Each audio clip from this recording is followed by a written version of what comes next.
Hello and welcome to Let's Talk About Live Shopping, a series dedicated to unraveling the intricacies of the live shopping phenomenon. I'm your host, Cynthia Nelson, three-time entrepreneur, Forbes contributor, investor, and advisor. Today, we're talking to Kaizad Hansotia, CEO of Swirl. Good morning, Kaizad, and thank you so much for joining us. Very good morning, Cynthia, and it's a pleasure to be on your show. Thanks so much. First I want to know, there's always a founder story. How did you get to the idea of Swirl? What was the inspiration? And then let's talk about the product itself. So give me the backstory. I'd love to hear it. Yeah, I think every founder has their own story, right? So we have our own. The journey actually started in 2015 when I started building a fashion e-commerce company from a coffee shop. Yeah, and we were able to scale that to almost 30,000 customers in India, and we also ended up launching 25 in stores in suburban Mumbai. But then COVID happened while we had a kind of a fledgling business, both online and retail. COVID really taught us the importance of digital transformation. And what happened is that during the peak period of COVID, a lot of our loyal set of customers started, requesting us to showcase products through a live stream Mhm. or a Zoom or a WhatsApp video or an Instagram live.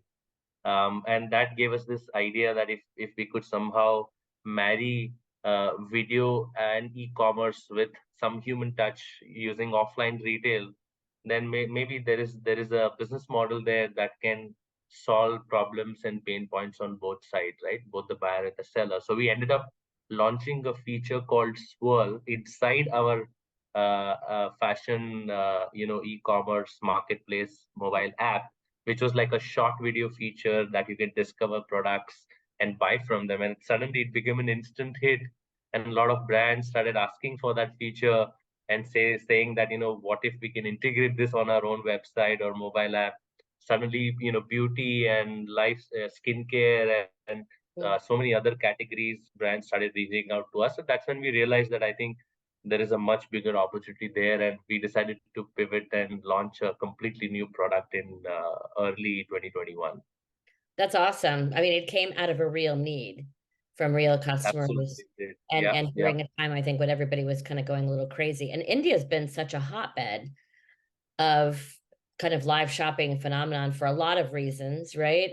But the delivery system is really different, right? Now the live shopping happens, but then sometimes a product can get directly to your door that Yeah, day. You can look at it, pay for it from the correct. delivery person, right? And if it doesn't work out, you don't like it, you don't have to pay for it, it goes back, or you Yeah, can pay, which is so different than what happens kind of in correct, the rest of the world. correct, correct. It's fascinating though, and how your product obviously works the same way. You could buy it. Does it get delivered to someone's door, or how do the customers react and interact with the with Swirl?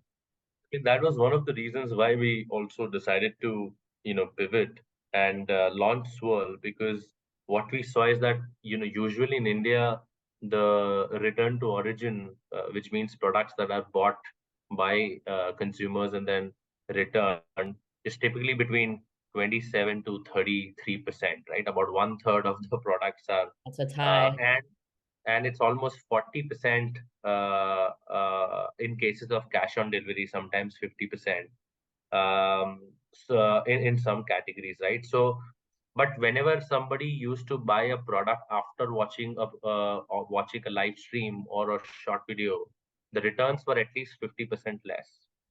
And that gave us a lot of confidence that maybe what consumers are missing is that human touch, somebody explaining to them what the product feels like, looks like, how can you style it, how can you, it's practical application in real life. Somebody can actually communicate and articulate that better over the video. Then I think, from an impulsive buy, it also becomes like a more of an educated buy, right? And hence the returns are significantly lower. And sometimes the average order value, not sometimes, almost always, the average order values are also higher. Like in some of our customers' cases that we have seen, like Puma, for example, we have seen average time spent and average order value increase by about two times. after implementing Swirl. In cases like Vivo, which is one of the largest mobile handset company sales-wise in India and one of the top 10 in the world, they have seen almost $3 million worth of products, added to the cart in the last 2 quarters, right? So I think fundamentally what we believe is the human touch to e-commerce is missing, and that online offline uh, gap is what is being bridged through a technology like ours. And then you talked about kind of what types of customers are using Swirl today? Is it SMBs? Is it big clients? Like where? And then on the kind of how they use it, or is it specifically for their websites, or are they distributing it to social? How is it actually working? Yeah, so I mean, a lot of adoption we are seeing coming in from growth stage companies, typically direct to consumer brands who have already achieved some, product market fit and are now looking to scale. They are actually adapting to this very, very quickly. Or large retailers, we call them digitally migrant brands, which are, usually your large big box retailers who kind of, missed out on the digital transformation wave, but post COVID have suddenly Hmm. woken up to the phenomenon of digitizing retail. Now they are also participating in the direct to consumer revolution, and they are now having their own e-commerce storefronts and their own mobile apps. Now, all these companies are looking to improve their customer experience and again replicate the in-store experience digitally, which is where I think video commerce fits in very beautifully. Neither are we, taking away sales from offline stores and making it Hmm. online. What we are doing is that we're increasing the online share. And at the same time, a lot of our customers sometimes go live from their retail stores Right, and they right. are increasing retail sales as well. So it's not just the e-commerce, teams that are being attributed with higher sales numbers, but also the retail stores are now, creating omni-channel experiences to maybe even sell to their loyal customers remotely, but are doing it through a digital tool like Swirl, right? So I think that is a very interesting phenomenon um, that we have seen, and we are quite excited about typically, this growth stage and enterprise category brands or larger brands who are adapting to this, Hmm. who are dedicating their teams, content teams, production teams, creator teams, and we'll talk about it. But I'm also pretty much excited about how brands are using the UGC. In fact, we have developed a shoppable UGC solution to drive more commerce and build more trust, right? Let So let's exciting use cases. definitely yeah, let's definitely take a pause for here, because you said two things. One, quite interesting, the brands actually using it in the store versus being in a studio somewhere. They're actually in their own stores doing it live from the store, which I think, as you're saying, it's driving not only digital and e-com, it's driving in-store traffic, because all of a sudden someone sees something like, oh, you know what, I've got to go to the store. I really want to see it in person. I think it's great. I don't want to buy it online. I really want to go in. Oh, it looks like they have other things that I want to see when I'm Yeah. in there as well. So Or that's like, sometimes customers are just playing orders remotely, but from their favorite store, from the yeah, brand that they trust, yeah, from and the they're brand. placing orders remotely. Yeah. And then the second thing you said, which I think is really important, is that the whole UGC side. So what are you seeing with brands? Because there was been a whole big discussion about, oh, we need to hire this talent, this talent. A lot of creator influencers are great, and Yeah. they can drive engagement, but they don't necessarily always know how to sell and do that call to Yeah. action, sell a product. But a rabid fan user, Yeah. somebody who's really a fan of the product and authentically believes it, sometimes is a more reliable source. But what are you guys doing with UCG? I'm So I interested. mean, I'll give you an example of a client that has been with us for almost a year, and we just actually finished doing a detailed kind of a podcast slash journey, video commerce journey session with them, an hour long session. I'll share it on YouTube. Hopefully, Yeah, definitely. everyone followers can also get some insight from that. The brand is called Traya. It's a health and wellness direct to consumer brand. When they started with Swirl, they were at about close to 200 orders a day, and in the last 1 year now they have scaled to 1200 orders a day. Wow. And one of the fundamental reasons why they've and guess what, not a thing, almost I have never seen a single creator, I mean, not, let's say not creator, but not a single influencer that they have used. They are only doing UGC, which means real life, either product experts, or 90% of them are real life customers who have used their product and are now actively vouching for the brand, telling the before and after effects of using the product, Mm. and how is that it has impacted their lives, right? And now they're using that UGC and constantly refreshing that content and putting it out there across all social platforms, be it be it their and digital platforms, be it their website, be it their mobile app, be it their social media, Instagram, Facebook, etc. And everywhere it's the same shoppable video link that they are keep. Even in their ad campaigns, they are running ad campaigns through that shoppable video link, which is a UGC or a shoppable UGC actually. So Hmm. their conversion rates are at least three times higher, right? Like on an average, we have seen conversion rates between 4.5 to sometimes 6%. You don't see this conversion rates in e-commerce world at scale. Yeah, no, You it's can good. do it. We have seen return on ad spends increase by about two times when you use UGC, and particularly shoppable UGC, right?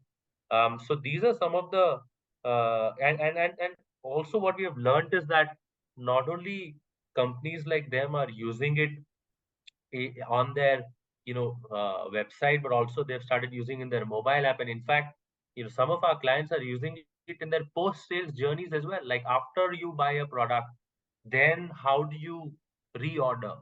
Right. How do you use the product? How do you take care of the product? um, um, uh, you know um, how do you apply it on your skin, or on your hair? Right. How long do you do that?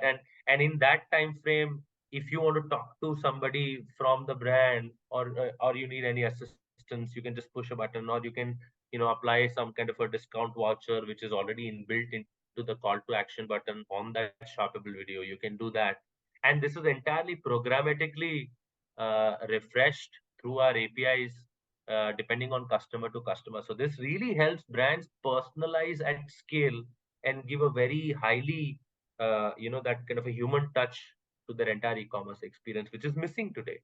Uh, Completely you know, missing. They're kind of the first one I've talked to about the UGC side in depth, that where brands are using it more at scale, which I think is going to be something we're going to be looking at. That kind of brings me to the whole generative AI and AI in general usage with live commerce or live shopping. Where do you see AI playing a role? Have you guys been working with it or doing things with it? What yeah, do you? yeah. I mean, we've been working with it. We have already integrated long before probably anybody from the industry came out with this big press releases that we've already launched our generative AI, chatbot inside a video. So let's say you're watching any live stream or a shoppable video, then the AI can start assisting you into the purchase journey by answering all your queries about the product, about the size, about the availability. Whatever you ask, just like a chat GPT, you Yeah, ask some question and it gives you answers, yeah, and that's completely personalized for every consumer, very very unique, right? And but but guess what? Very few people are actually using it. When we say, I mean, this will sound very contrarian to what you think. Now we are integrating. We're also integrating a generative AI based video intelligence tool, which will help brands get insights on what videos are performing better for what demographics, and what kind of video content they should create, which will give them better ROI, or better reach, better recall, right? That is, I think, is something that we are more excited about rather than just a chat GPT kind of an integration, because that will create true value for their business. yeah. Um, I think so. That is what the other things that are quite that we are quite excited about is the ability to slightly early, but the ability to in real time translate that language into the language of the consumer that they are more comfortable with, along with the lip sync. So Hmm. it looks and feels like very native to your to your culture and your. I think that is also very exciting. We don't know the business outcome that it will impact, and I don't want to speculate until we try it. There's a lot of speculation around generative AI, Right. and Yeah. we feel that while generative AI is going to be like internet, right? Like you cannot escape it. But at the same time, it's internet. After Right. some point of time, there's nothing unique about it until and unless you figure out a very strong business case that can help you give the outcome. And I think that is the piece of the puzzle that most companies are missing today. It's like saying in the 1990s that, hey, I'm an internet company, but Right. that's like Right. that's like a very empty statement. Unless you have got a true business. I think that is what we are trying to figure out. There's also some more exciting things happening with virtual hosts and all of that. But so far, we are yet to see a commercially viable model for this space. But we'll keep on experimenting and let's see where this takes us. Yeah, I think like it's changing so quickly.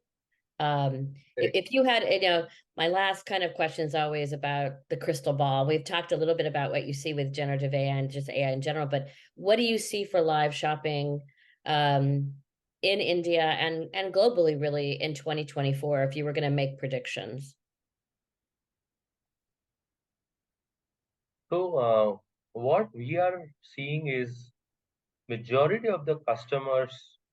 And look, I'm just going to talk about next 2-3 years from now, right? Not 10 years from now. Yeah. But the next 2-3, max 5 years from now.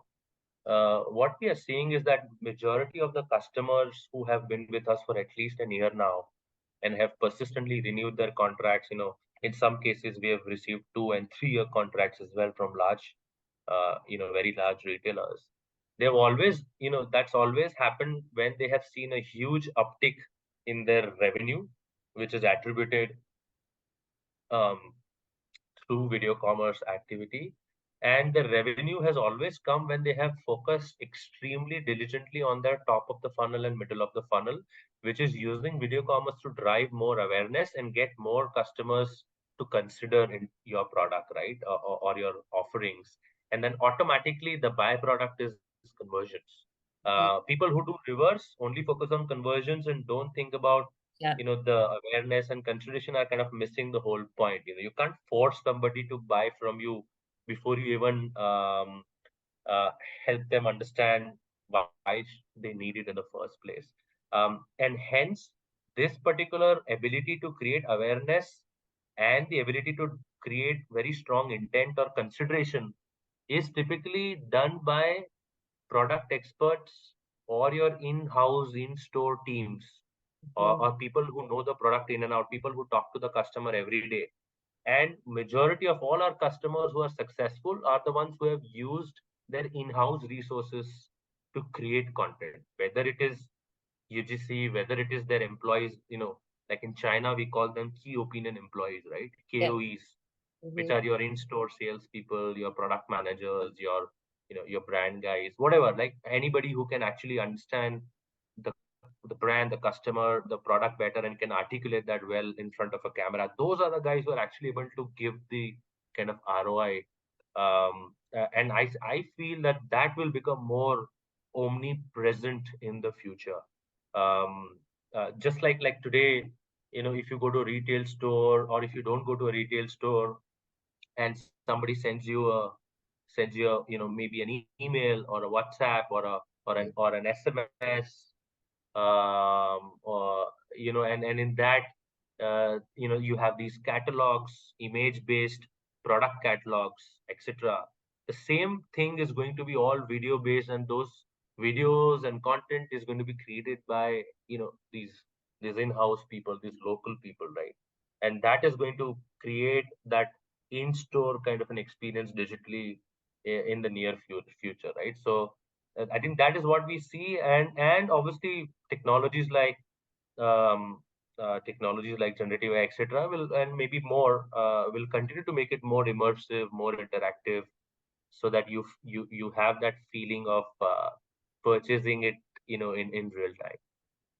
Well, thank you so much. I really appreciated your time and your great perspective on what's going on, not only in India, but just around the globe. And it's all changing at warp speed. We're all just trying to, I think, keep up. But congratulations on the Right. product and on your Thank you, success and Cynthia. your continued success. Thank you, Cynthia. I appreciate this.